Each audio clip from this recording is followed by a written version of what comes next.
Republicans said the lack of contrary voices in the West Wing has a cost. While Mr. Trump has successfully sealed the border as he promised and brokered a fragile ceasefire in Gaza, he looks out of touch on affordability and was rolled by the bipartisan coalition demanding the release of files related to the sexual predator Jeffrey Epstein.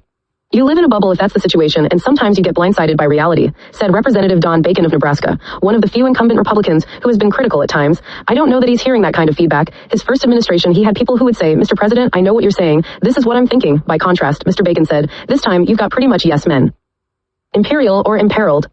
The lack of checks on Mr. Trump has given him latitude that his predecessors did not enjoy, not just in policymaking, but also in profit-making. While other presidential families have cashed in on the White House, none has been as successful or brazen as Mr. Trump and his clan. In the 11 months since he reclaimed the White House, the president's family has made billions of dollars, at least on paper, through business deals around the world and cryptocurrency investments from people with a vested interest in American policy. At the same time, Mr. Trump has systematically dismantled many instruments of accountability. He installed loyal partisans at the FBI and Justice Department, fired inspectors general and the special counsel, purged prosecutors and agents who participated in past investigations into his dealings, and gutted the public integrity section that probes political corruption. Congressional Republicans who eagerly looked into Hunter Biden's business ties have no interest in scrutinizing Mr. Trump's.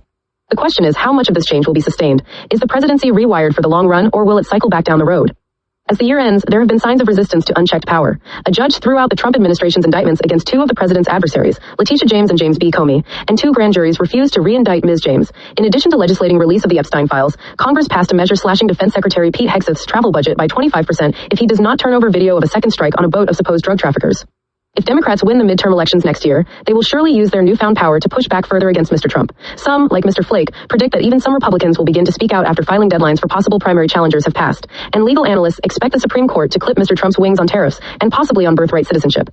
Russell Riley, a presidential historian at the University of Virginia's Miller Center, acknowledged the nation's long history of expanding presidential authority. But he added, we have an equally robust history of cramming the presidency back into its constitutional box once war or economic crisis has passed. That history strongly suggests that what we are seeing today will not, in fact, endure. Is that a guarantee? I'm not smart enough to know the answer to that.